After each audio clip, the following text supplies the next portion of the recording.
The screen door slammed shut behind her, the sound a sharp punctuation to the end of another seemingly perfect evening.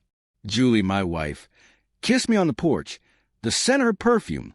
Something floral and expensive, a stark contrast to the simplicity of our life, lingering in the air long after she had driven away in her cherry-red convertible. It was a kiss that felt off, not cold, not exactly, but lacking the usual warmth, the familiar depth that had been our whole world for 10 years. I chalked it up to stress. Work had been brutal on both of us.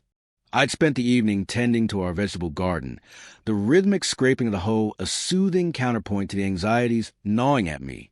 The garden was our sanctuary, a small patch of green amidst the encroaching suburban sprawl, a testament to the life we'd built together, or so I thought.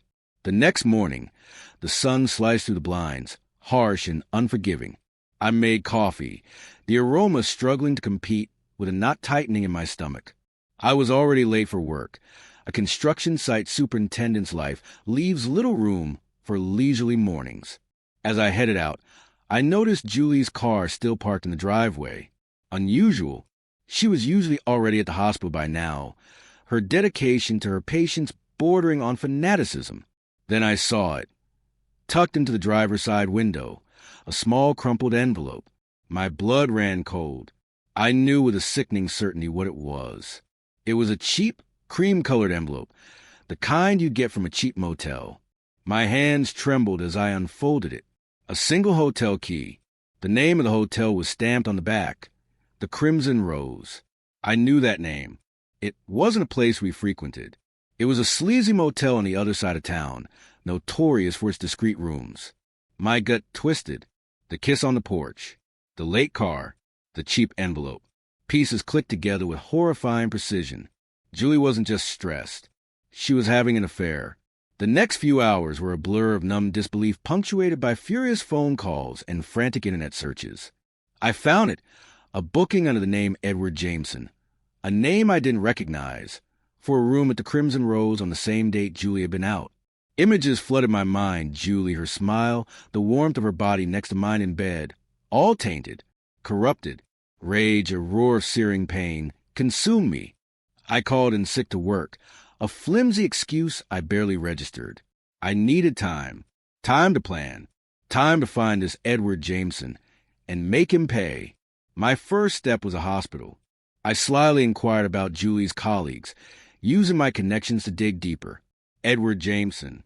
I repeated the name to anyone who would listen. It didn't take long. He was a doctor, a charming oncologist, apparently a rising star, according to the whispers in the halls. Someone even mentioned his new expensive sports car. My fury intensified. He had everything, a promising career, looks, and now my wife.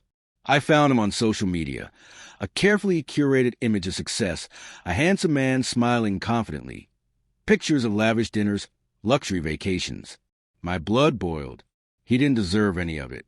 He stole something far more valuable than material possessions, my wife, my trust, the foundation of my life, the Crimson Rose. I knew I had confronted him there. He had checked out by now, but I still had a chance. I tracked him down to his home, a large, newly built house, a monument to his arrogance. His expensive car sat gleaming in the driveway. I parked mine a few houses down, the hammering of my heart echoing in my ears. This wasn't about hurting him physically, not primarily. It was about making sure he understood the weight of his actions, about stripping away his smug facade. I found him inside, his arrogance radiating off him like heat. He was on the phone, a smug smile playing on his lips. The moment he saw me, his face paled, the color draining from his cheeks like water from a cracked vase. "You," he stammered, his carefully constructed composure crumbling before me. I didn't bother with pleasantries. I punched him, hard, not once, not twice, but until he was a bruised, whimpering mess. His perfect image was gone, replaced by a bloody, broken man. I didn't stop until the anger, the raw pain, started to subside, replaced by a hollow ache. Then I turned and left. He would deal with the consequences of his actions. The next few days were a whirlwind of chaos. I confronted Julie. The initial denial, the tears, the pleading, none of it changed the sickening reality. Her betrayal was complete, absolute, The divorce was swift, brutal. She lost everything. Her job, her reputation, the life she thought she had. Edward lost everything, too. His job, his friends, his reputation. The media frenzy, fueled by my connections in the city, painted a brutal portrait of their affair.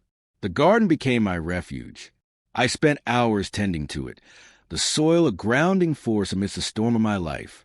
The plants, once symbolic of our shared life, now represented my resilience, my slow, painstaking rebuilding.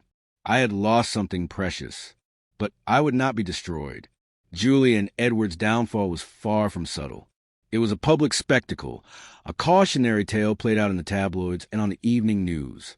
I made sure of that. Their lives were shattered. They lost everything they'd built, everything they'd taken for granted. It wasn't revenge in the simplistic sense. It wasn't about inflicting pain for pain's sake. It was about making sure they paid the price for what they did, to ensure their actions had lasting consequences.